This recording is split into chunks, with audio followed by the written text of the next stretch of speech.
Welcome to our channel. ఈ రోజు మనతో పాటు రమగారు ఉన్నారు. నమస్తే రమగారు. నమస్తే జయ. రమగారు, మా అమ్మమ్మ వాళ్ళు చెప్పేవాళ్ళండి ఏంటంటే ఆడ తెలివి వేరు మగ తెలివి వేరని. నాకు అర్థం అయ్యేది కాదు, బట్ ఇలాంటి మాట నేను చాలా మంది దగ్గర విన్నాను. నిజంగానే డిఫరెన్స్ ఉంటుందండి తెలివితేటల్లో? ఉంటుంది మరి. అవునా? ఆడవాళ్ళ తెలివితేటలు వేరు, మగవాళ్ళ తెలివితేటలు వేరు. ఏమి మంచి తెలివితేటలు? మంచి చెడు కొంచెం మెల్లిగా అడుగుతాను ఈ మాట. ఆడ తెలివి మంచిది, మగ తెలివి చెడ్డది అంటానికి వీల్లేదు. ఇప్పుడు మగవాళ్ళు ఎలాంటి సమస్య తెచ్చిపెట్టినా దాన్ని సాల్వ్ చేసుకుని ఏదో రకంగా బయటపడే తెలివి ఆడవాళ్ళకి భగవంతుడు పెట్టాడని చెప్తారు. ఏదో ఇబ్బంది పెడతారు హస్బెండ్స్, ఇంకో మగవాడు అనుకో అవతల ఉన్నవాడు, ఇద్దరు కలిసి కొట్టుకు చచ్చి రగడ పెరిగి కత్తులు కటార్లు కర్రలు అవి వస్తాయి. అదే ఆడవాళ్ళు అనుకో 2 పోట్లాటలు 2 చివాట్లు 4 విసిరాట్లతోటి సరిపోతుంది. 2 రోజులు మాట్లాడుకోక ఏడ్చి 2 కన్నీటి చుక్కలు 4 విషాదభరితమైన డైలాగులు, మా అమ్మ చేసింది మా అమ్మమ్మ చేసిందని 2 తిట్లు 4 దెబ్బలతోటి ఒక 2-3 రోజుల్లో మళ్ళీ సుఖాంతం అవుతుందా? మరీ పెద్ద సుఖాంతం కాకపోయినా సెట్ అయిపోతుంది. రోడ్డు ఎక్కిపోరు ప్రతిసారి. అంటే ఇప్పుడు రోడ్డు ఎక్కిపోతున్నారు అనుకో ఈ రోజుల్లో. ఇప్పుడు ఆడ తెలివి మగ తెలివి సెపరేట్ గా చెప్పడానికి వీల్లేదు ఇవాళ రేపు. ఎందుకంటే అందరూ ఒకే స్కూల్లో చదువుకుంటున్నారు. పాతకి కొత్తకి తేడా ఉంది కదా జయ. మిగిలిన అమ్మాయిలందరూ పొట్లాడద్దు నాతోటి. నేను ప్రతిసారి చెప్తున్నా ఈ సంగతి, పొట్లాడకూడదు. ఇది వరకు నాన్నలు చదువుకునేవాళ్ళు ఎంతో కొంత, లేదా నాన్నలు ఏదైనా పని వృత్తులు నేర్చుకునేవాళ్ళు, బాగా బలమైన పని చేయటం. ఆడవాళ్ళు అమ్మలకి చదువు సంధ్య పెద్దగా ఉండేది కాదు. ఇంటి పట్టున ఉండేవాళ్ళు. ఇంటిని తమకిచ్చిన రూపాయితోటి సర్దుబాటు చేసి అందులో ఈ 6గురిని 14 మందిని పిల్లల్ని బాగా లెవెల్ చేసి సరి చేసి పెట్టుకునే వ్యవహారంలోనే ఉండేవాళ్ళు. ఇప్పుడు నాన్న 10 రూపాయలు ఇస్తే 10తోటే సంసారం గడిపేందుకు కావలసిన తెలివితేటలు క్షమత కలిగి ఉండేవాళ్ళు. అప్పుడు అమ్మా నాన్న తెలివి సమానంగా ఉండదు. నాన్నది ఒక తెలివి, అమ్మది ఇంకో తెలివి అప్పట్లో. ఇప్పుడు అమ్మా నాన్న ఇద్దరు సమానంగా ఒకే కాలేజీలో చదువుకుని ఒకే యూనివర్సిటీలో చదువుకున్న తర్వాత పెళ్లి చేసుకుంటున్నారు. సమాన తెలివితేటలు ఉండే అవకాశమే ఉంది. ఆడకి సెపరేట్ తెలివితేటలు ఎలా ఉంటాయి? ఇద్దరు ఒకే బడి, ఒకటి ఎల్కేజీ నుంచి నర్సరీ అక్కడే, ఎల్కేజీ అక్కడే, యూకేజీ అక్కడే, కేజీ నుంచి పీజీ దాకా ఓ చోటే చదువుకుంటే సెపరేట్ తెలివితేటలు ఎలా వస్తాయి? ఏదైనా కొంచెం కాస్త చిన్న తేడాలతోటి. అంతేగాని ఆడవాళ్ళు చాలా తెలివిగా ఉండే అవకాశం ఇవాళ తక్కువ ఉందేమోనని అనిపిస్తుంది. ఎందుకంటే టూ మచ్ కాదు, too many girl boy friends ఉంటున్నారు అబ్బాయిలకి, టూ మెనీ బాయ్ ఫ్రెండ్స్ ఉంటున్నారు అమ్మాయిలకి. బాయ్ ఫ్రెండ్స్ గర్ల్ ఫ్రెండ్స్ అనగానే ఒక వేరే డిఫరెంట్ మీనింగ్ లోకి వెళ్ళొద్దు. మగపిల్లలతోటి సమానంగా ఆడపిల్లలు ఉండటం, లేదా ఆడపిల్లలతోటి సమానంగా మగపిల్లలు ఉండటం, వీళ్ళంతా కలిసి ఒకే ప్రపంచంగా ఉండటం ఇప్పుడు నడుస్తుంది. అవునండి. ఇప్పుడు తెలివితేటలు సెపరేట్ గా ఉండటానికి ప్రపంచాలు వేరుగా లేవు కదా. పాత రోజుల్లో ప్రపంచం వేరు, వాళ్ళది వేరు వీళ్ళది వేరు. మగవాడు బయటికి వెళ్ళి జయించుకొచ్చేవాడు, ఆడది ఇంటి పట్టు నుండి ఇల్లు సర్దేది. ఇప్పుడు ఆడది మగవాడు అనగానే ఇది బ్యాడ్ వర్డ్ కింద మీరేంటి ఆడది అంటారు అని మొన్న ఎవరో అడిగారు కూడా నన్ను. అందులో తప్పు మాట ఏమిటి? చక్కటి తెలుగు పదం, తప్పు మాట కాదు, ఫిల్దీ లాంగ్వేజ్ కాదు. మనం ఇంగ్లీష్లో చాలా ఫిల్దీ వర్డ్స్ వాడుతున్నాం. ఎవరిని వాళ్ళు చూసుకుంటే తెలుస్తుంది. మనం వాడే రెగ్యులర్ పదాల్లో కొన్ని చెడ్డ మాటలే ఉంటున్నాయి ఇంగ్లీష్లో. తెలుగులో చెడ్డ మాటలు లేవు. సరి అయిన తెలుగు పదం ఆడది అంటే ఏం తప్పలేదు, మంచి పదమే. అది వినటానికి మీకంటే మీరు ఇవాళ రేపు వింటల్లో మీరు తెలుగు వినకపోతే నాదే అమ్మ తప్పు. మీరు తెలుగు వినకుండా ఇంగ్లీష్లోనే మాట్లాడి జీవిస్తుంటే నాదే తప్పు. మావే పెద్దవాళ్ళవి తప్పులైపోతాయా? చెడ్డ పదం కాదు, ఆడది అనే పదం సింగులర్. ఓకే. ఇప్పుడు ఆడ తెలివి మగ తెలివి వేరు పాత రోజుల్లో. ఇప్పుడు కాదనుకుంటున్నాం. నాకు అలా అనిపిస్తుంది. కాదు నేను చాలా తెలివిగలదాన్ని అని నీ బట్టి అమ్మాయిలు ఎవరైనా క్లెయిమ్ చేయదలుచుకుంటే ఒక్కొక్క కామెంట్ రాయండి. అబ్బాయి మా ఆయన కంటే నేనే తెలివండి, లేకపోతే నాకంటే మా వారే తెలివిగలవారండి అని మీరు కామెంట్లు పెట్టి సంతోషిస్తానమ్మా. ఇవాళ రేపు ఆడపిల్లలు బాగున్నారని. తప్పకుండా. పాత రోజులు తెలివి వేరు. పాతకాలంలో ఎలా కనపడేదంటే, ఇప్పుడు ఒక మిడిల్ క్లాస్ ఇంట్లో ఓ తండ్రి లోపలికి వస్తాడు, 2-3 ఫ్రెండ్స్ వస్తాడు. ఏమేవో కాఫీ ఇచ్చేయండి, పాలు ఉన్నాయో మజ్జిగుందో ఏముందో కొంపలో ఏముందో వాళ్ళకి తెలీదు. తెచ్చేయి అంటే నువ్వు నిన్న చెప్పిన పాలవాడికి డబ్బులు ఇవ్వలేదు, వాళ్ళ పొద్దున పాలు తాలేదు, ఇంట్లో ఉన్న ఆడ మనిషి ఎలా కాఫీ కలిపి పట్టుకొచ్చిస్తుంది? ఇవ్వలేదు కదా, ఇవ్వలేదు. ఇప్పుడు ఆడవాళ్ళు ఏం చేస్తారు తెలివిగా? పాత రోజుల్లో ఏం చేసేవాళ్ళు అంటే, ఇంత ఎండ మండిపోతుంటే కాఫీ ఎందుకని చల్లగా మజ్జిగ తాగండి అన్నయ్య గారు అని ముద్దుగా అనేసి మజ్జిగ ఇచ్చేసేవాళ్ళు. ఇప్పుడు ఎవరు తెలివితేటలు ఉన్నట్టేనా ఆడవాళ్ళకి? ఖచ్చితంగా. ఇప్పుడు అలాంటి తెలివితేటల గురించి ఒక మంచి కథలు ఉన్నాయి మన దగ్గర. ఇప్పుడైతే మేమైతే ఏం చేస్తున్నాం రమ్ గారు? మీరు ఏం చేస్తున్నారు? ఇప్పుడు నెస్కేఫే క్యాపాచినోలు ఉంటాయి ఫ్రిడ్జ్ లోనో ఎక్కడో ఒక చోట మూల, దాన్ని తీసి అది ఎంత పాతదైనా సరే దాని అది అవుట్డేట్ అయినా ఏం పర్వాలేదు, వేడి నీళ్ళలో వేసి కలిపిచ్చేసేది. ఇప్పుడు పాలు పాపాలు అక్కర్లేదు కదా పాతరాగా. అప్పుడంటే పాలు కెపచినోలు దొరుకుతున్నాయి కదా, ఓ 4 ప్యాకెట్లు సామాన్లతో పాటు కొని పడేసుకున్నా అంటే అర్జెంట్ కాఫీకి అది పనికి వస్తుంది. గ్రీన్ టీ పెట్టచ్చు. నేనైతే ఏం మొహమాటం ఏం లేదు, పాలు లేవు గీళ్ళు ఏం పర్వాలేదని చక్కగా కొంచెం కరివేపాకు తీసి నీళ్ళలో వేసి 2 మరుగులు రానిచ్చి దాంట్లో ఓ నిమ్మ చొక్క పిండి వాసు ఉప్పేసి బ్రహ్మాండంగా ఉంటుంది గ్రీన్ టీ, ఇది హెల్తీ అని నమ్మించి ఇచ్చేయగలరు.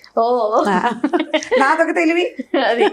ఇప్పుడు గ్రీన్ టీలు అంటే ఇదివరకట్లాగా ఆ మధ్య కాలంలో 3 ఏళ్ల నాడు గ్రీన్ టీ అంటే మనం డబ్బాలు ప్యాకెట్లు కొనుక్కునేవాళ్ళం. లేటెస్ట్ మనకు వచ్చినటువంటి మంచి మంచి డాక్టర్లనండి సైంటిస్టులనండి వాళ్ళ వల్ల కషాయాలను గ్రీన్ టీగా భావించి యథేచ్ఛగా ఇచ్చేయచ్చు. కరివేపాకు ఒకటి, కొత్తిమీర ఒకటి, పుదీనా ఒకటి, ఈ 3 లేకపోతే నేను ధనియాలు జీలకర్ర పెట్టి ధనియాల కాఫీ అని మా చిన్నప్పుడు కాచేవాళ్ళు. ఏ కాఫీ గతి లేకపోతే ధనియాల కాఫీ అనేవాళ్ళు. ఇప్పుడు ధనియాల కాఫీ ద బెస్ట్ కాఫీగా పరిగణింపబడుతోంది. ఇవి ఏవి లేవనుకోండి, దొడ్లో వాము మొక్కలు ఉంటాయి, ఇవన్నీ పెట్టుకోండి అమ్మా ఇంట్లో మీరు జాగ్రత్తగా. ఒక వాము మొక్క ఉందనుకో, వాము ఆకులు 2 నీళ్ళల్లో వేస్తే ఆ వాసన మహా బాగుంటుంది. ఒక చిటికెడు ఉప్పు, ఒక డ్రాప్ నిమ్మరసం చాలు. నేను కూడా ఒక ఎక్స్పీరియన్స్ చెప్పాక స్టోరీకి వెళ్ళిపోతాను. మొన్న మన మిల్లెట్ రాంబాబు గారు ఉన్నారు కదా, మన దాంట్లో చేస్తూ ఉంటాం, మనం ఆర్గానిక్ దాంట్లో ఇట్లా షూట్ కోసం వెళ్ళామన్నమాట. ఆయన వెంటనే లెమన్ గ్రాస్ ఉంటుంది కదా రమ్మగారు, లెమన్ గ్రాస్ కూడా ఉంది నా లెమన్ గ్రాస్ ని చెక్క అసలు ఎంత బాగుందో, దాల్చిన చెక్క వేసి కొంచెం సాల్ట్ వేసి, కాదండి తాటి బెల్లం వేశారు. లెమన్ గ్రాస్, తాటి బెల్లం, నిమ్మకాయ, బాబా ఎంత అద్భుతంగా ఉందంటే. మనకి ఎగ్జిబిషన్స్ లో అంటే మొక్కల ఎగ్జిబిషన్స్ పెడతారు కదా హార్టికల్చర్, అవునండి, వాటిల్లో 30 రూపాయలకే దొరుకుతుంది లెమన్ గ్రాస్ మొక్క. ఒక పెద్ద కుండీలో, చిన్న కుండీలో పెట్టకండి, చూడడానికి మొదట 2 రెబ్బల్లాగానే ఉంటుంది, అందరూ పెట్టుకోండి, చాలా బాగుంటుంది, దోమలు తగ్గుతాయి మొదటిది. తర్వాత ఈ లెమన్ గ్రాస్ తోటి సుఖం ఏంటంటే అత్యవసరమైన గ్రీన్ టీకి లెమన్ గ్రాస్ బాగా యూజ్ అవుతుంది. రంగు రాదు, వాసన వస్తుంది, ఫ్లేవర్. అవును, నా దగ్గర కూడా పెద్ద బుషే ఉంది. ఆ ఎండుటాకులు కూడా కట్ చేసి పెట్టుకోవచ్చు, దానిలోంచి వచ్చే ఆకులు కూడా పెట్టేసుకోవచ్చు. అంటే ఆకు ఎండిపోయింది అనుకో అది కూడా వాసన వస్తుంది, నిమ్మ వాసన వస్తుంది. లెమన్ గ్రాస్ అంటే వాసన తప్పిస్తే అందులో ఇంకేమీ ఉండదు. ఇప్పుడు తెలివితేటలుగా మనం గ్రీన్ టీలు ఇచ్చేయచ్చు, పాతకాలం తెలివి మన దగ్గర కూడా ఉంది. ఇంకా స్టోరీలోకి చెప్దాం. ఒక ఊళ్ళోనట పాత రోజులు ఏం చేసేవాళ్ళు అంటే, అప్పుడు రేడియోలు లేవు, టీవీలు లేవు, రేడియోలు ఎక్కడైనా ఒక చోట ఉండేవి, రేడియోలు ఉన్న రోజులు కూడా కావు. అంతకు ముందు కాలంలో కాలక్షేపానికి నెలలో ఒక 4-5 భాగవత సప్తాహాలని అవన్నీ ఇవన్నీ పెట్టుకునేవాళ్ళు. హరిదాసుని పిలిచి వాళ్ళతోటి ఏదో పాటలు పద్యాలు కథలు చెప్పించుకునేవాళ్ళు. రామాయణ మహాభారతాలు హరికథ రామాయణ మహాభారతాలు చెప్పించుకోవడం, హరికథలు, తోలు బొమ్మలు, తర్వాత ఇంకా ఏమిటో మన తోలు బొమ్మలు కాకుండా ఇంకొకటి కూడా ఏదో ఆడుతుండేవాళ్ళు, జయ పేరుగా మర్చిపోతున్నాను నేను. రకరకాల బొమ్మలాటలు మన కాలక్షేపానికి ఏదో ఒకటి కాలక్షేపం ఉండాలి కదా, లేకపోతే పెద్దవాళ్ళు ఎవరైనా పురాణ కాలక్షేపాలు అలా చేయించేవాళ్ళు ఊళ్ళలో. అయితే ఒక పల్లెటూరు పేరు రామాపురమే. ఈ రామాపురంలో ఏంటంటే చాలా సుభిక్షమైన ఊరు. ఆ ఊరికి ఒక 3 హరిదాసులు వచ్చారట. 3 హరిదాసులు, ఒక ఆయనేమో పాట పాడతారు, ఇంకొక ఆయనేమో ఫిడేల్ వాయిస్తారు, అంటే వయలిన్ వాయిస్తారు, 3వ ఆయన మృదంగం. ఈ హరిదాస్ గారు వీళ్ళిద్దరిని పాట పాడే హరిదాస్ గారు వీళ్ళిద్దరిని వెంబడి పెట్టుకుని గ్రామాలు తిరుగుతూ ఈ రామాపురానికి వచ్చారు. వర్షాలు లేని రోజుల్లో సంపాదించుకుని అన్ని ఊళ్ళు తిరిగి సంపాదించుకుని వర్షాకాలం సొంత ఊళ్ళల్లో ఉండేవాళ్ళు. అప్పట్లో సంపాదన మార్గాల్లో ఇదొకటి, ఊరూరా తిరగటం. ఆ ఊరు వెళ్ళి ఆ ఊరు పెద్ద దగ్గరికి వెళ్ళి, అయ్యా మేము ఇలా సంగీతం చెప్పుకున్నామండి, హరికథలు చెప్తాం, రామాయణ మహాభారత భాగవతాలు, అదే చీమల్లాగానే రామాయణ మహాభారత భాగవతాలు 3 చెప్తాం, ఫలానా కథ చెప్తాం, ఈ కథ చెప్తామని చెప్పుకుని సరే ఆ ఊళ్ళో చాటింపు వేసేవాళ్ళు. అందరూ కలిగిన వాళ్ళు పెద్దలు ఎవరైనా ఉంటే వాళ్ళు ఏం చేసేవాళ్ళు, వీళ్ళకి భోజన వసతి కొంతమంది క్రియేట్ చేసేవాళ్ళు. తర్వాత అందరూ రోజుకి ఇంతని ఇచ్చి మొత్తానికి వాళ్ళని 10 రోజులు వాళ్ళ దగ్గర కథలు చెప్పించుకుని రామాయణమో మహాభారతమో మనకు కావాల్సింది చెప్పించుకునేవాళ్ళు. ఊళ్ళల్లో ఏమైనా సమస్యలు ఉన్నాయనుకో, భాగవతం పారాయణ చేస్తే సమస్యలు తీరుతాయని, అనారోగ్యాలు ఉంటే రామాయణం చెప్పుకోవాలని, సుందరకాండ చెప్పుకోవాలని ఉండేది పాత పద్ధతి. ఇప్పుడు కూడా ఉంది. అక్కడి నుంచి ఏం చేశారట, ఈ హరిదాసులు వచ్చారు 3. వచ్చి ఒక ఊళ్ళో ఈ రామాపురం చెప్పాం కదా, రామాపురం వచ్చేసరికల్లా ఓహో బ్రహ్మాండంగా వీళ్ళు చాలా బాగున్నారు, మంచి స్ఫురద్రూపులు 3 బాగున్నారు. పాట పాడే ఆయన అయితే ఎంత చక్కటి గొంతు అయింది, గాత్రం బాగుంది, ఎంతో భాగవతం చెప్పించుకోవాలనుకున్నారు. 40 రోజులు మా ఊళ్ళో ఉండి రోజు కథ చెప్పండి అని ఒప్పించారు. బాగుంది. 40 రోజులు 3ని అట్టు పెట్టుకోవాలంటే ఒక ఊళ్ళో వాళ్ళకి భోజనాలు, వాళ్ళు బట్టలు తెచ్చుకుంటారు కానీ గిన్నెతోనే పాత్ర తెచ్చుకోరు కదా పాపం, ఊరు కూడా తిరిగేవాళ్ళు. సరే ఏమన్నారు, ఆ ఊర్లో పేరు శాస్త్రి గారిని ఒక మంచి ఘటికుడు ఒక ఆయన ఉన్నాడు. ఆ ఘటికుడు ఆయన ఏం చేశాడు, అదేమిటి నేను అంతటి వాడు ఈ ఊళ్ళో ఉండగా వేరే వాళ్ళు అన్నం పెట్టడం ఏమిటి, ఈ 3 హరిదాసులకి మేమే భోజనం పెడతాం మా ఇంట్లోనేనని సభాముఖంగా ఒప్పుకున్నాడు. అయిందా? సరే ఇంటికి వచ్చారు. ఇంటికి వచ్చి ఏమేవ్ 3 హరిదాసులు వచ్చారు, వాళ్ళ ముగ్గురికి భోజనాలు మన ఇంట్లోనే, ఇవాళ నుంచి 40 రోజులు మన దగ్గరే ఉంటారు, ఎంచక్కా పిల్లలు అన్ని పాటలు పద్యాలు నేర్చుకుంటారు, ఒక ఆయనకి ఫిడేలు వచ్చు, ఇంకో ఆయనకి మృదంగం వచ్చు, పిల్లలు కూడా ఫ్రీగా అవన్నీ నేర్చుకుంటారని చెప్పాడు. ఫ్రీగా నేర్చుకోవడం అనే పాయింట్ బాగుంది, కానీ 40 రోజులు 3 మగవాళ్ళకి 2 పూట్ల లేదు 4 పూట్ల భోజనాలు, టిఫిన్లు, కాఫీలు, స్వీట్లు, హాట్లు, ఈవినింగ్ స్నాక్స్ ఇవన్నీ జరపద్దు. ఆవిడకు ఠారు మంది గుండె భార్యమణికి. ఓరు నాయన, ఓ రోజు 2 రోజులు 3 రోజులు అయితే ఓ రకము, 40 రోజుల పాటు 3 మగవాళ్ళు అంటే వాళ్ళ గిన్నెలు పాత్రలు అన్నీ తోముకోవాలా, వాళ్ళ బట్టాపాత అన్ని ఎంత పని, 3 మనుషులు అనేసరికి, పైగా మగవాళ్ళు వాళ్ళు వచ్చి సహాయం చేసే పాత రోజులు కదా, పై ఇంటి మగవాళ్ళు మన ఇంట్లోకి వచ్చి చేసే సాయం ఏమి ఉండదు. ఈవిడేం చేసింది, సరే ఏదైనా చేద్దామని ఆలోచించి భర్తకి ఏమంది, సరే అలాగా అంతకంటే భాగ్యమా అంది పైకి. భర్త గారు అన్నారు, సరే మొదటి రోజు ఇవాళే మన ఇంటికి భోజనానికి వస్తారు, ఏం చేస్తావు విశేషం అంటే, ఇవాళ మొదటి రోజు కదండి పిండి వంటలు పాయసం అవి చేస్తాను, మీరేం చేస్తారంటే చపాతీలు మన గోధుమ పిండి, పంచదార, ఏలక్కాయలు పట్టుకురండి, ఇవి పట్టుకొస్తే కాస్త ఏదైనా చక్కగా స్వీట్ చేసి పెట్టి అన్నం, కూర, పప్పు, పులుసు, పాయసం అన్నీ చేస్తాను, రేపటి నుంచి మామూలు పోయినవే, మళ్ళీ ఇది మధ్యలో ఏమైనా విశేషాల రోజున విశేషం చేద్దాంలేండి అని చెప్పింది. ఇక ఇది కదా అనురూప దాంపత్యం, అంతే కదా. భర్త ఇంత మాట ఇచ్చేస్తే ఏమిటయ్యా నీ మొహమండాన్ని తిట్టకుండా ఒప్పుకుంది, పిండి వంట చేస్తాను, పిండి వంట చేస్తానంది. బాగుంది. సరే ఏం చేశారు, ఆయన వెళ్ళి ఆ గోధుమ పిండి ఈవిడ చెప్పింది కదా కాసిన ఏలక్కాయలు తెచ్చాడు, పంచదార పట్టుకొచ్చాడు, భార్య కప్ప చెప్పాడు. ఈవిడ లోపలికి వెళ్ళింది, వంట టకాటకా గిన్నెలు మోగుతున్నాయి, మధ్యలో వాసనలు వస్తున్నాయి, వంట చేసుకుంటాను. హాల్లో కూర్చున్నారు 3 హరిదాసులు, ఈ పేరు శాస్త్రి గారు. కూర్చున్నాక ఈయన, ఏదండి ఫలానా పాట పాడండి, హరికాంభోజి రాగం వచ్చా మీకు, ఆ రాగం వచ్చా అని ఒక 5-6 రాగాలు తనకు వచ్చిన సంగీతం ప్రకారం వాళ్ళని రాగాలు అడిగాడు. ఒక ఆయన పాడాడు, 2 ఆయన ఫిడేలు వాయించాడు, 3 ఆయన మృదంగం వాయించారు, సంగీతం నడుస్తోంది. ఈవిడ చకచక వంట చేసేసింది. వంట ఏం చేసింది, ఆవిడకి 4 పిల్లలు, భర్త 5, తను 6 మనుషులకు సరిపడా వంట చేసింది. 3 ఎక్స్ట్రా ఉన్నారు కదా, సరే వాళ్ళ కోసం వండలు ఆవిడే. ఈ భర్త గారు ఏమే వంట అయిందా అంటే, అయిందండి, లేచి రండి స్నానాలు చేదురు కానీ అంది. వాళ్ళు లేచే లోపల పేరు శాస్త్రి గారు వాళ్ళకి తువాళ్ళు అవి ఇవ్వద్దు, వచ్చిన అతిథులకి టవల్స్ ఇవ్వడం కోసం ఈయన లేచొచ్చాడు. లేచొస్తే, అయ్యో నా మతి మండ, విస్తరాకుల సంగతి మర్చిపోయామండి, ఒక్క విస్తర లేదు ఇంట్లో అంటే, సరే లేవే, నేను పంచాయతీ దగ్గర ఒక విస్తరాకుల చెట్టు ఉంది, గడ పట్టుకెళ్ళాడు ఈయన కోసుకురావడానికి. ఒక ఈయన ఆకులు కోసుకొచ్చి చకచక విస్తళ్ళు ఏ రోజు ఆ రోజు కుట్టుకునేవాళ్ళు, మనలాగా బజార్లో కొనుక్కొచ్చే రోజులు కాదు. ఈయన విస్తరాకులు తెచ్చి పెట్టుకున్నారనుకో, ఆడవాళ్ళు మధ్యాహ్నం ఖాళీగా ఉన్నప్పుడు కాసిన విస్తళ్ళు కుట్టి పక్కన పెట్టుకునేవాళ్ళు అనమాట. పాత రోజుల్లో పనులు. మా ఇంట్లో కూడా నాకు గుర్తుంది విస్తళ్ళు కుట్టడం, బాగా విస్తరు కూడా కుట్టేవాళ్ళు పెద్దవాళ్ళకి, పిల్లలకు కాదు కానీ పెద్దవాళ్ళకి కాసిన విస్తరలు కుట్టి పెడితే కబుక్కున ఎవరైనా వస్తే విస్తర వేసి భోజనం పెట్టడానికి. అరిటాకులు ఉంటే మహత్తరంగా ఉంటుంది, అది చేసేవాళ్ళు. విస్తళ్లలో తినడం ఒక పద్ధతి. సరే ఇప్పుడు విస్తరాకుల కోసం ఆయన వెళ్ళాడు బయటికి. వెళ్ళగానే ఈవిడేం చేసింది, వంట అయిపోయింది కదా, పిల్లల్ని ఉండండారా అన్నాలు పెడతానని గబగబా గోధుమ పిండి కలిపి గవ్వలు చేసింది, పాకం పెట్టింది. గవ్వలైతే గవ్వలు వేయించేసి పాకం పోసి పాకం పెట్టేసింది. 1/2 గంటలో చేసేసింది పని. అక్కడి నుంచి పిండి కలిపింది కదా, ఈ పిండితో 3 బొమ్మలు చేసింది. కాళ్ళు చేతులు పెట్టి ఇంత బొమ్మ చేసి 3 చిట్టి పీటలు వేసి 3 పీటల మీద పెట్టింది. పిల్లలకి కంచాలు పెట్టి అన్నం పెడుతోంది.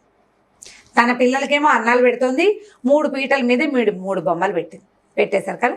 పిల్లలు అడిగారు, అమ్మ ఎవరే బొమ్మ వీళ్ళు అని అడిగారు. బొమ్మలు అనలా వాళ్ళు. వీళ్ళు అనగానే హరిదాసులు రా 3 అంది. సరే అమ్మ వీళ్ళ పేరు ఏంటంటే, ఈయనేమో పాట పాడే ఆయన, ఈయనేమో ఫిడేలు వాయించే ఆయన, ఈయనేమో మృదంగం వాయించే ఆయన అని 3 బొమ్మలు చూపించింది. హాల్లో ఉన్న హరిదాసులకి వినపడుతోంది. 3 హరిదాసులు, ఒకళ్ళు పాడతారు, ఒకళ్ళు మృదంగం వాయిస్తారు, ఒకళ్ళు ఫిడేలు వాయిస్తారు. 3 చెప్పింది కదా. అమ్మ ఇప్పుడు ఏం చేస్తావే అంటే, ఏముందిరా తీసి నూనెలో వేసి వేయిస్తాను. ఈవిడ ఏం చెప్తోంది, గోధుమ పిండితో చేసిన బొమ్మల గురించి చెప్తోంది. బయట ఉన్న వాళ్ళు ఏమిటి ఏదో వేయిస్తానంటుంది, మన్నైనా అని ఆలోచిస్తున్నారు వీళ్ళు. నూనెలో వేసి వేయిస్తాను. తర్వాత ఏం చేస్తావే, నూనెలో వేస్తావా, తర్వాత అంటే బాగా ఎర్రగా వేగాక పాకం పెట్టాను కదా, పాకంలో పడేసి పాకం పెడతాను అంతే అనేసరికలు వెళ్ళి ఠారు మంది గుండె. ఏమిటి పాకం పెడతాం అంటే ఏమిటి, ముందు వేయిస్తానంది, ఎర్రగా వేగాలి, వేగిన తర్వాత పాకం పడుతుంది. బ్రాహ్మణ ఇంటికి వచ్చామా, ఎవరింటికైనా వచ్చామా, వీళ్ళు ఏదో విచిత్రంగా మాట్లాడతారు. ఇంకా బాగా వింటున్నారు హాల్లో ఉన్న 3. ఈవిడేం చెప్పిందంటే, ఏమీ లేదురా, పీటల మీద కూర్చున్నారా, ఈ పీటల మీద కూర్చున్న వాళ్ళని సలసల్లాడే నూనె చూసా పొయ్యి మీద ఇలా ఎత్తి అలా పడేయటం. పడేశాక కళ్ళపెళ్ళాడుతుంది నూనె, బాగా వేగిపోతారురా. చక్కగా ఎర్రగా వేగిన తర్వాత కావాలంటే ఉప్పు కారం వేసుకుని తినచ్చు, లేకపోతే పాకం పట్టచ్చు. పాకం రెడీగా ఉంది కాబట్టి పాకం పట్టేస్తాను అని ఆనంగానే బయటకు వచ్చిన వాళ్ళు, నాయన ఇదేదో బ్రహ్మరాక్షసుల కుటుంబం, ఆయన పైగా విస్తళ్ళు తేవడానికి వెళ్ళాడు, ఇప్పుడు ఈవిడ వేయించి కారం పెడుతుందో పాకం పడుతుందో, ఇవి రెండు అయ్యాక ముగ్గురిని కలిసి 3 ముక్కలుగా వేయించుకుని తింటారో ఏమిటోనండి. చల్లగా వీళ్ళు ఎవరు పెట్టే వాళ్ళు పుచ్చుకుని కామ్గా బయటకు వెళ్ళిపోయారు కామ్గా. సరే పిల్లలు అన్నాలు తినేశారు, ఈవిడ ఏం చేసింది, ఈ బొమ్మల్ని కలిపేసేసి ఈ బొమ్మలు వేగవురా అని చిన్న చిన్న ఉండలు చేసి వేయించేసింది కామ్గా. భర్త గారు వచ్చాడు విస్తళ్ళు పుచ్చుకుని, హరిదాసు లేరంటే హాల్లో లేరా అని అడిగింది. హాల్లో లేరు ఏరంటే ఏమో అక్కడేమన్నారు నాకేం తెలుసు, మడిగట్టుకుని పిల్లలకి అన్నాలు పెడుతున్నాను, వీళ్ళు లోపల కూర్చుని అన్నాలు తింటున్నారు. చిన్నపిల్లలు, నలుగురు చిన్నపిల్లలు కదా, పెద్దవాళ్ళు వచ్చేదాకా వీళ్ళు ఆగదు, అందుకని వాళ్ళకి అన్నం పెట్టేస్తోంది ఆవిడ. అన్నాలు తింటున్నారు పిల్లలు, బొమ్మలు లేవు ఏమీ లేవు అక్కడ ఆయనకు అర్థం అవ్వడానికి. తీరా చూసుకున్నాడు, హరిదాసులు బయటకు వెళ్ళిపోయారు. సరే అయ్యో ఇదేమిటని బగబగబా వెతికాడు, బయటకు వెళ్ళి కేకేశాడు. ఎంతసేపటికి వస్తారేమో లేండి, చెరులోకి వెళ్ళి ఉంటారు స్నానాలకి, ఏదో ఆడ మనిషి మడిగట్టుకుందని లోపలికి వచ్చి నన్ను పిలిచిండ్రు, పిల్లలేమో అన్నాలు తింటున్నారు, వస్తారులే కాసేపు చూడండి అంది. 3 అయింది 4 అయింది రాలా వాళ్ళు. ఈయన ఏం చేస్తాడు, నేను ఆకలిస్తుంది, సరే భోజనం చేద్దాం చూద్దాం అనుకున్నారు. సాయంకాలం అయ్యేసరికి ఊళ్ళో వాళ్ళు వచ్చారు. ఏమండి హరిదాసులు ఏంటంటే ఏమోనండి విస్తళ్ళు తేవడానికి బయటకు వెళ్ళాను, నేను విస్తరాకులు తెచ్చేసరికి వాళ్ళు వెళ్ళిపోయారు, ఏం జరిగిందో నాకు తెలియదు. ఇప్పుడు ఆడ తెలివి పనిచేసింది అనమాట. ఆవిడ ఒక్క మాట అనకుండా, వ్యతిరేకంగా మాట్లాడకుండా, తన తప్పు లేకుండా, ఇక్కడ ఏం జరిగిందో వాళ్ళు ఎవరికి చెప్పే అవకాశం లేకుండా చల్లగా పొమ్మనకుండా పొగ పెట్టేసింది, కామ్గా వేస్తా వెళ్ళిపోయారు. ఇది ఆడ తెలివి. ఇప్పుడు ఈ ఆడ తెలివితేటలు మగ తెలివితేటలు డిస్కషన్ అంతా తల్లులకి, పిల్లలకి కదా. మీరెంత తెలివిగా ఎలా తప్పుకోగలుగుతున్నారు జీవితంలో, ఎలాంటి ప్రాబ్లమ్స్ని హ్యాండిల్ చేయగలుగుతున్నారు, ఏ ప్రాబ్లమ్ని ఎట్లా హ్యాండిల్ చేస్తున్నారు అనేది ఆలోచించుకోవడానికేనమ్మా ఈ కథలన్నీ. ఖచ్చితంగా వచ్చినప్పుడు గొడవలు పెంచుకోకుండా మీరు ఎలా తెలివిగా దాన్ని హ్యాండిల్ చేస్తున్నారు, మీకు ఇబ్బంది రాకుండా, మన జీవితం సూపులో పడకుండా, పిల్లల భవిష్యత్తు పాడవకుండా, మన పరువు నలుగురిలో పోకుండా, బయటికి రాకుండా ఎట్లా ప్లాన్డ్గా చేస్తారు అనేది చాలా ఇంపార్టెంట్. మన అమ్మలు చేశారు, అమ్మమ్మలు చేశారు, అంతకు ముందు తరాల వాళ్ళందరూ కూడా గుంభనగా కాపురాలు చేసుకుని గుంభనగా సంసారాన్ని నడుపుకున్న వాళ్ళందరూ కూడా తెలివితేటలతోటే. ప్రతిసారి వడ్డించిన విస్తరిగా ఉండదు కదా జయ జీవితం. ఎప్పుడు వడ్డించిన విస్తరిగా ఉంటుందా? మనం అనుకున్న ప్లాన్ అవుతుందా? అవ్వదు. మాస్టర్ ప్లాన్ వేరే ఉంటుంది. మనం ఒకటి అనుకుంటాం, ఎవరో ఒకళ్ళు కారణం అవుతారు, దానికి ప్లాన్ అంతా చెదిరిపోతుంది. నువ్వు దాన్ని ఎలా సరి చేసుకున్నావు అనేదంతా నీ తెలివితేటల మీద ఆధారపడి ఉంటుంది. నేను మొన్న కూడా ఇదే మాట చెప్పాను. మీరు వండిందే తింటారు, మీరు పెట్టిందే జరుగుతుంది, మీరు చేసిందే చేత, మీదే పై చేయుగా ఉండేలాగా చేయటం మీ తెలివి మీద ఆధారపడుతుంది. పై చేయుగా ఉండాలి కానీ పై చేయిగా కనపడకూడదు. ఎంత బాగా చెప్పారు అమ్మగారు. అంతే, ఎగ్జాక్ట్లీ మీ అనుభవం. నా అనుభవమే అది. ఇప్పుడు మా చిన్నప్పుడు జయ అమ్మ నీ నెయ్యి మళ్ళీ ఇంకా వేయి, నెయ్యి ఇంకా కావాలంటే నెయ్యి ఎన్ని స్పూన్లు వేస్తారు, నెయ్యి పప్పాన ఇంత కలుపుతాడు పిల్లాడు, ఇంకా నెయ్యి ఇంకో స్పూన్, నాకు ఇంకో చెంచా కావాలంటే మా అమ్మ తిరగేవే అనేది. అంతే కదా, నెయ్యి స్పూన్ కనపడుతుంది, తిరగేసేస్తే ఏమొస్తుంది, ఏమి రాదు, చొక్క వస్తుంది, వాడికి సాటిస్ఫాక్షన్ ఉంటుంది. మనం అందరినీ అట్లా సాటిస్ఫై చేయొచ్చు. తెలివితేటలు పెంచుకోండి, తెగేదాకా లాక్కోకండి, అంతే. మొద్దుల్లాగా ఉండద్దు. వాళ్ళు చదువుకుంటున్నాం కదా, ఇదివరకు అట్లాగా తెలివి తక్కువ రోజులు కావు ఇవి. తెలివి, చదువు, బోళ్ళంత ఎక్స్పోజర్, ప్రపంచాన్ని తెలుసుకునే అవకాశం మగవాళ్ళతో పాటు మనకి పూర్తి స్థాయిలో దొరుకుతుంది. దాన్ని యూటిలైజ్ చేసుకోండి, అంతే. సూపర్ స్టోరీ, బాగుంది. స్టోరీ తర్వాత మీరు చెప్పిన మ్యాటర్ ఇంకా బాగుంది రమ్మ గారు. ప్రయత్నం చేసి చూడాలి మరి. ఖచ్చితంగా. నమస్తే రమ్మ గారు. నమస్తే రమ్మ గారు, ఏదైనా ఒక కొత్త పని చేయాలనిపిస్తుంది, దానికి సంబంధించి రకరకాలుగా ఎలా చేయాలి, ఎంత పెట్టుబడి పెట్టాలి, ఎక్కడ చేయాలి అన్నీ ఆలోచిస్తాం, ట్రై చేస్తాం, సక్సెస్ కాదు. అంటే లాస్ట్ దాకా వెళ్ళమండి, స్టార్టింగ్లోనే మొదలుపెట్టిన వెంటనే వచ్చేసేయాలి రిటర్న్స్ అనే ఒక ఆలోచన. ఇది బాగోలేదని చెప్పి వదిలేస్తాం, ఇంకొక దానికి వెళ్తాం, అదే పరిస్థితి. అంటే ఎండ్ దాకా వెళ్ళాలి, లేదా దానికి కొంత టైం ఇవ్వాలి. మనం ఏదైతే అనుకుంటున్నామో దానికి తగిన సమయం, దానికి మనమేం చేస్తున్నాం, ఇలాంటి ఆలోచన చాలా తక్కువగా ఉంటుంది రమ్మగారు. నువ్వు పెద్ద విషయం చెప్పావా. మళ్ళీ ఇంకొకటి ఏమో ఆలోచిస్తారో తెలుసా, నాకే ఎందుకు ఇలా జరుగుతోంది, నాకు అసలు భగవంతుడు కూడా సహాయం చేయట్లేదు, చుట్టుపక్కల వాళ్ళు అలా కూడా ఆలోచించేస్తారండి. అవును కదా, నువ్వు ఇప్పుడు పెద్ద విషయం చెప్పావు. నవ్వొస్తుంది నాకు అది వింటుంటే. చిన్న చిన్న విషయాలు చేయ, ఒక చిన్న ఫేస్ ప్యాక్ ట్రై చేస్తాం, దానికి కూడా టైం ఇవ్వం మనం. నిజం. నిమ్మరసంలో ఏదో ఆలోవెరా జెల్ ఇంకేదో కలుపుకుని రాసుకోవాలి, చూసాం. అది ఒక వారం రోజులు చేస్తే ఇది వాడకండి అమ్మా, క్యాజువల్గా చెప్పాను. ఓ వారం చూస్తే అప్పుడు మన మీద ఏదైనా తేడా ఉందా తెలుస్తుంది. 1 వీక్ 10 days చేస్తే కానీ కనపడదు, రోజుల తరబడి చేస్తే బాగా వస్తుంది. ఏదైనా 3 నెలలు అని చెప్తారు కదా, నువ్వు డైటింగ్ అంతే, మందులు అంతే, మొహానికి రాసుకునేవంతే, ప్రతి విషయము అంతే. ఇక వ్యాపారాలు, ఉద్యోగాలు, చదువులు, కోర్సులు అన్నీ అంతే. ఒక డాక్టర్ దగ్గరికి వెళ్తారండి, ఫర్ ఎగ్జాంపుల్ హోమియో అనుకుందాం, వెళ్తారా, ఏదో ఒకటి వెంటనే తగ్గుతుంది, ఒకటి కొంచెం టైం పడుతుంది, కానీ వెంటనే రిజల్ట్ వచ్చేసేయాలి. ఇది వేస్ట్ అని చెప్పి అలోపతికి లేదంటే ఆయుర్వేదానికి, మేము హోమియో వాడామండి తగ్గలేదనేస్తారండి, ఇట్లా షిఫ్ట్ అయిపోతారు. కొంతమంది ధోరణి అలా నిజమేనండి. నేను చాలా పెద్ద విషయం చెప్పాను. ఇది అసలు సూపర్. ఇవి చిన్న చిన్నవి చాలా చిన్నవి. మనం ఏది దేనికోసము ఆగము, రిజల్ట్ వచ్చే వరకు వెయిట్ చేయము, ఆగలేనితనం, ప్రయత్న లోపం ఉందా చూసుకోము, అసలు దానికి టైం ఇవ్వద్దు. మనం దేనికైనాను టైం ఇవ్వాలి కదా. ఇప్పుడు రామకృష్ణ పరమహంస కథలు చెప్తుంటారు, కొన్ని కథలు భలే ఇంట్రెస్టింగ్గా ఉంటాయి. ఒక ఆయన నుయ్యి తవ్వడానికి ట్రై చేసేట, ఏం తవ్వటానికి, నుయ్యి తవ్వడానికి ఒక 50 అడుగులు తవ్వాడు, నీళ్ళు పడలే, విసుగు పుట్టింది, ఇక్కడ కాదని మానేశాడు.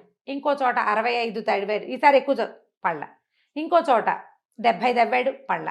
ఇంకో చోట 95 తవ్వాడు, పడలేదు. చాలా దుఃఖించాడు. గురువుగారి దగ్గరికి వెళ్ళి, ఇన్ని చోట్ల తవ్వే బదులు ఓ చోటే తవ్వపోతివా, ఇప్పుడు ఇన్ని అడుగులు తవ్వావు, ఇవన్నీ లెక్కెట్టు, ఎన్నైనాయి?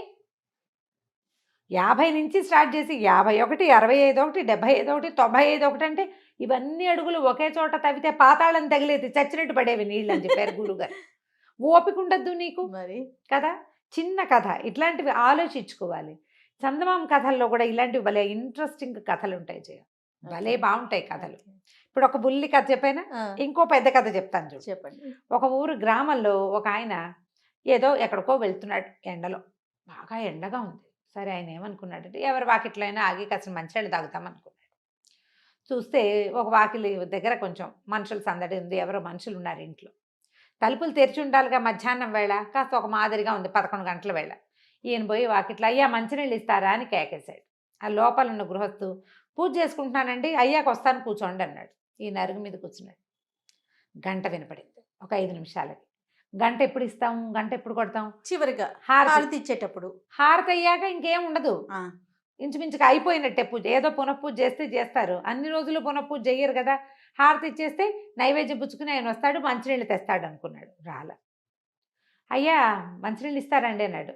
విఘ్నేశ్వర పూజ అయిందండి, అమ్మవారి పూజ మొదలెట్టాను, పూజ అయ్యాక వస్తానన్నాడు. మళ్ళా ఒక 7-8 నిమిషాలకు గంట వినపడింది. వస్తాడులే అనుకున్నాడు, రాల.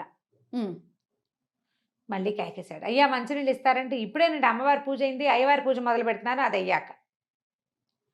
ఇక గంటలు వినపడుతూనే ఉన్నాయి. ఇతను ఏం చేశాడు, 3 గంటలు అయిన తర్వాత ఈసారి అటు ఇటు తిరగటం మొదలుపెట్టాడు. వాకిట్లో గుణపం ఒకటి కనపడింది. కనపడితే ఏం చేశాడు, గంట వినపడినప్పుడల్లా ఒక గుంట తవ్వాడు నేల మీద. లోపల నుంచి గంట వినిపించింది, తవ్వాడు.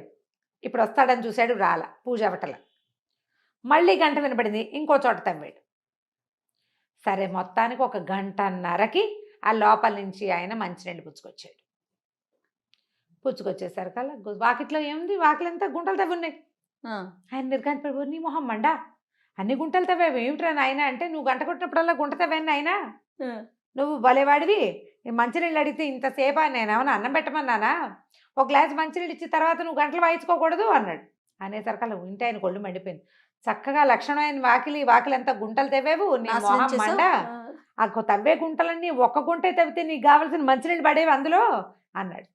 అనేసరికల్లా ఈ వచ్చిన ఆయన ఉన్నాడు, మంచినీళ్ళ దాహం, ఆయన నీళ్ళు కాసిన ఎత్తు తాగి అన్ని గంటలు కట్టి అంతమంది దేవుళ్ళని పిలిచే బదులు ఓ దేవుడిని పిలిస్తే ఈ పాటికి దిగొచ్చేవాడు కాదు. దిగొచ్చేవాడు కదా. నువ్వు దేవుడిని దింపలేదు, నేను నీళ్లు రప్పించుకోలేదు, అంతే, ఇద్దరం ఒకటే అని చెప్పి వెళ్ళిపోయాడు. ఈయన మెల్లిగా ఆలోచించుకోవటం మొదలుపెట్టాడు. ఇలాగే చేస్తాం కదా మనం. అవునవును. ఈ దేవుడికో పూజ, ఆ దేవుడికో పూజ, ఇంకెవరికో ఒక పూజ. మనకి ఇంతమంది దేవుళ్ళు ఉన్నది ఎందుకు, అందరికీ పూజ చేయటానికే. అందరి స్వరూపాలు కలిపి ఒకటే, ఈ శక్తులన్నీ ఒకటేనని తెలుసుకోమని కదా. మనం దాన్ని చెయ్యం. ఏదైనా పూర్తి ప్రయత్నాన్ని మనం చెయ్యము. పూర్తి ప్రయత్నం చేయండి. పిల్లలకి నేను చెప్పిన ఈ 2 కథలు చెప్తూ ఉండండి. భలే ఉన్నాయి రమ్మగారు. ఒకే చోట ప్రయత్నం చెయ్యి, దాని అంతం తెలుసుకునేదాకా వెళ్ళు. ప్రయత్న లోపం ఉండద్దు, అంతు చూసేయాలి దాన్ని. తర్వాత అప్పుడు 2 దాంట్లోకి వెళ్తూ కానీ కదా. సబ్జెక్టు 2 క్వశ్చన్లు నేర్చుకుని ఇంకో క్వశ్చన్లోకి వెళ్ళి ఒక లెసన్ ఫుల్ ఫినిష్ చేయాలి. దాంట్లో క్వశ్చన్ అండ్ ఆన్సర్లన్నీ వచ్చేయాలి. అప్పుడు ఇంకో లెసన్లోకి ఇంకొక సబ్జెక్ట్లోకి వెళ్ళాలి. పిల్లలకి ఇది నేర్పించాలి. పెద్దవాళ్ళు ఇది నేర్చుకోవాలి. మీరు రకరకాల వ్యాపారాలు చేస్తారు, అది మొదలుపెట్టి అది వదిలేసి, ఇది మొదలుపెట్టి ఇది వదిలేసి, బ్యాంక్ టెస్టులు రాసేవాళ్ళు కొంతమంది రకరకాలు చేస్తూ ఉంటాం. బ్యాంక్ టెస్టులు రాస్తే బ్యాంక్ టెస్టులే రాసి బ్యాంక్ ఉద్యోగమే కొట్టాలి. 4 రోజులు రాసి 4 సార్లు రాసి రాలేదని వదిలేసి కొత్త దానికి వెళ్తే మళ్ళీ కొత్తది ఎప్పుడు కొత్తదే, నీకు అలవాటు అవ్వదు కదా అది మరి కదా. కాబట్టి ప్రయత్న లోపాలు చెయ్యొద్దు. ఇవాళ యూత్కి ఇది చాలా అవసరం.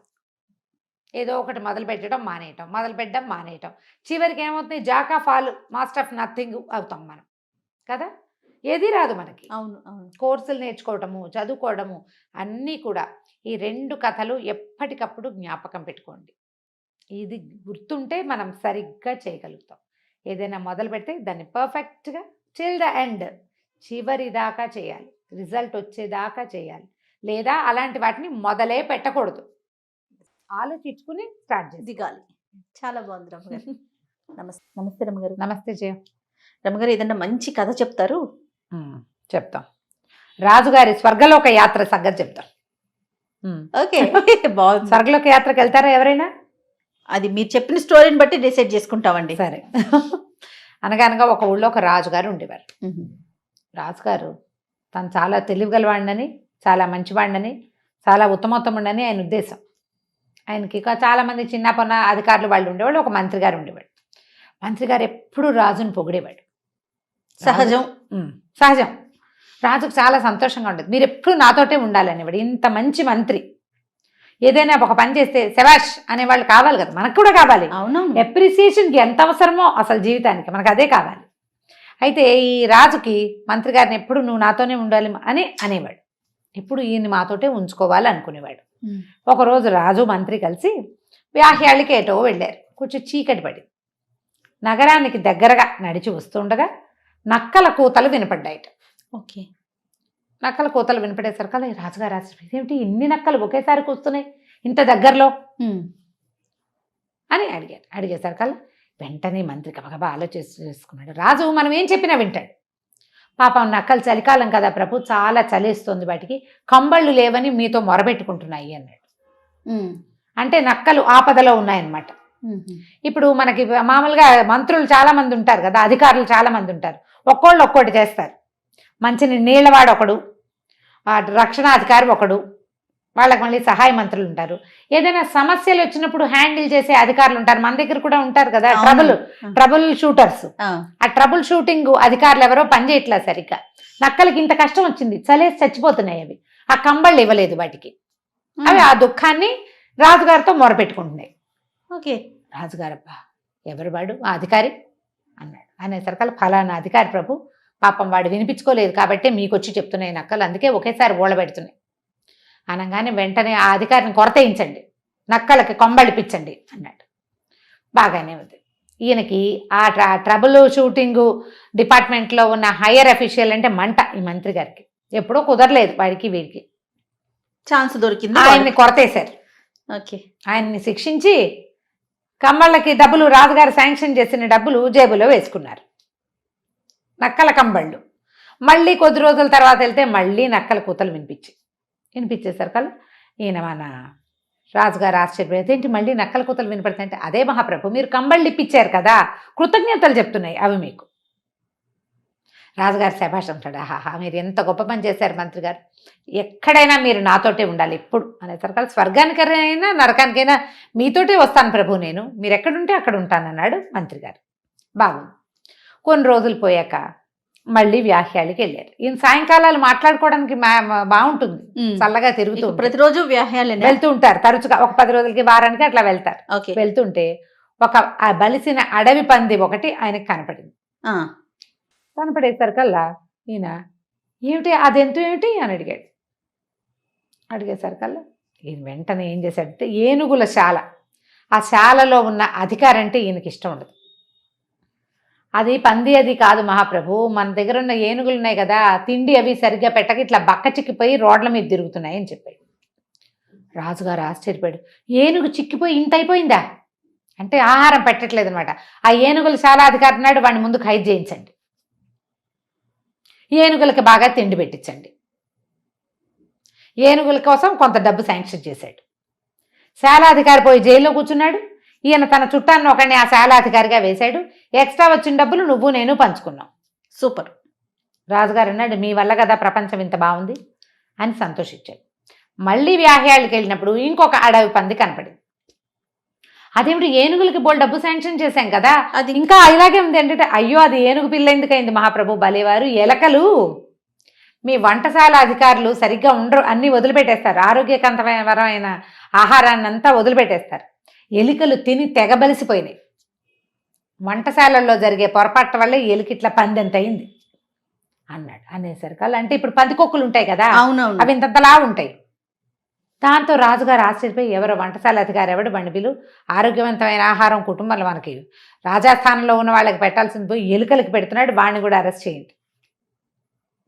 ఆ వంటశాల వాడు పరిగెత్తుకుంటూ మంత్రి గారి దగ్గరికి వచ్చాడు. బాబు నన్ను రక్షించండి ఎలాగైనా అని కొంత డబ్బు సమర్పించుకున్నాడు. సరే వంటశాల అధికారిని ఉరిదీయమన్నారు రాజుగారు. ఖైదు కాదు, వీడి అశ్రద్ధ వల్ల నాకు లభించవలసిన ఆరోగ్యం అంతా ఎలుకలకు లభిస్తుంది. ఓకే, నా కుటుంబం బాగుండాల్సి పోయి ఎలుకల కుటుంబాలు బాగుంటున్నాయి కాబట్టి ఉరిదీయమంటే రాజుగారి సమక్షంలోనే ఉరిదీయటానికి మొదలుపెట్టారు. వాడు డబ్బు ఇచ్చాడు కదా మంత్రి గారికి. సరే మంత్రి ఏం చేశాడు, ఆ ఉరి తీసే టైంకి పరిగెత్తుకొని వచ్చి, ఆపండి ఆపండి మహాప్రభు, ఇప్పుడు తీయదు, ఇది చాలా శుభముహూర్తం, ఇప్పుడు గనక ఉరి తీసి వీడిని చంపేశామంటే వీడు స్వర్గానికి వెళ్ళిపోతాడు, ఈ సమయంలో గనక మరణిస్తే స్వర్గయాత్ర తథ్యం. వీడు మీకు అన్యాయం చేశాడు, రాజుకి ఆరోగ్యవంతమైన ఆహారం ఇవ్వకుండా అన్యాయం చేశాడు కాబట్టి ఇలాంటి వాడికి స్వర్గలోక ప్రాప్తి లభించచ్చా, వీడికి నరకం లభించాలి కాబట్టి ఈ ముహూర్తంలో తీయకూడదు, ఊరేపండి అన్నాడు. ఆనంగానే రాజుగారు ఎగిరి గంతేశాడు. ఎప్పటి నుంచో స్వర్గానికి వెళ్ళాలనుకుంటున్నా, పట్టు ముందు నన్ను ఉరిది. ఆయన తెలివది. తలారా ఆశ్చర్యపడి ఏం చెయ్యాలని తీరా ఉరి అన్నాడు. ఈయన గబగబా వెళ్ళిపోయి ఉరికోయి దగ్గర నుంచున్నాక ఆయన గుర్తొచ్చింది, స్వర్గానికైనా నరకానికైనా నాతోటే వస్తానన్నాడు మంత్రి కదా, 3 సార్లు చెప్పాడు, 5 సార్లు. పైగా ఇప్పుడు నేను స్వర్గానికి వెళ్ళిపోతే అక్కడ నాకు కంపెనీ ఎవరు, మంచి మాటలు ఎవరు చెప్తారు కాబట్టి మంత్రి గారి ముందు ఉరిది నాతో పాటే వస్తాడు అని చెప్పి మంత్రిని కూడా ఉరిది ఇచ్చారు. ముందు మంత్రి తర్వాత రాజుగారు ఇద్దరు లోకయాత్రకి వెళ్ళిపోయాడు. స్వర్గలోకయాత్రకి వాళ్ళు వెళ్ళిపోగానే రాజుగారు అమ్మాయి ఈయన పీడ వదిలిందని సైన్యాధికారి మిగిలిన అధికారులంతా కలిసి ఒక రాజును ఎన్నుకుని తమలోనే అతనితోటి రాజ్యం చేయించుకుని అమ్మాయి వీళ్ళ పీడ విరగడైందని సంతోషించారు. ఇప్పుడు సాధారణంగా ఇలా చేస్తారు, మనని పొగిడే వాళ్ళు మనకి మంచి వాళ్ళుగా ఉంటారు, కనిపిస్తారు. మనం లోకంలో సహజంగా ఉంటుంది, అప్రిసియేషన్ కోరుకుంటూ ఉంటారు ఎంతసేపు. అవును, అవతల వాళ్ళకి లోటుపాట్లు ఏమి చెప్పే లక్షణం లేదనుకో, అన్నిటికీ సూపర్ అంటారు. అవును, నిన్ను ఎవరైతే విమర్శిస్తారో అది బాగుండలేదని చెప్తారో వాళ్ళే నీ వాళ్ళని అనుకోం మనం అసలు. అవునవును, మన వాళ్ళని అనిపించదు. అవును, తీసుకోలేకపోతాం రాబు గారు, మన తప్పుని ఎంచితే తీసుకోలేకపోతాం. తప్పుని ఎంచితే తీసుకోలేకపోతే మనకి ఎప్పటికీ పర్ఫెక్షన్ రాదు. ఆ సంగతి మనకు అర్థమే కాదు. సో మన రాజుగారు ఈ రకంగా స్వర్గయోక యాత్రకి మంత్రి గారితో సహా వెళ్ళిపోయాడు. సూపర్ ఉందండి ఈ కథ. చెప్పండి పిల్లలకి బ్రహ్మాండంగా ఉంటుంది. చాలా బాగుంది రాబు గారు. నమస్తే. నమస్తే జయ.